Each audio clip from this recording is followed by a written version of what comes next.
There were high expectations that Gigaba's plan would provide some solutions to the country's stagnant economy, but reaction has been muted.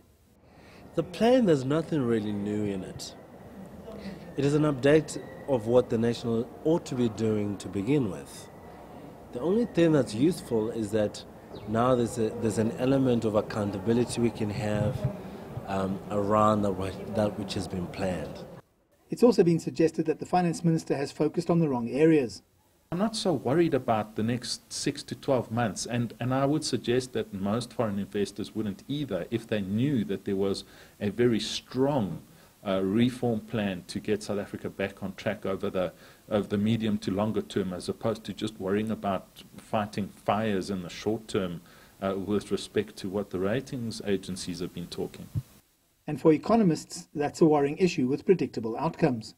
Will it help in terms of growth going forward? Confidence is needed. It does create some form of clarity in terms of where we're going, but it won't move the needle in terms of economic outcomes. There were several key areas that were avoided in the 14-point plan. I would like to see things like privatisation. I would like to see things like labour reforms. I'd like to see meetings between business, labour and government, as well as foreign investors, to see what could be done to attract meaningful investment into South Africa. There does appear to have been a nuanced change in the Finance Minister's approach and perhaps his areas of responsibility.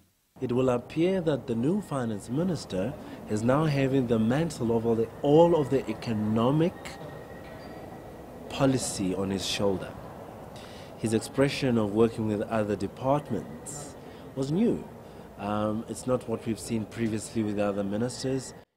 If this is indeed borne out in Gigaba's actions, it's still too early to tell what its impact will be.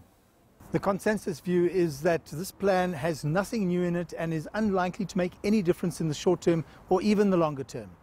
I'm Angelo Coppola for CGTN in Johannesburg, South Africa.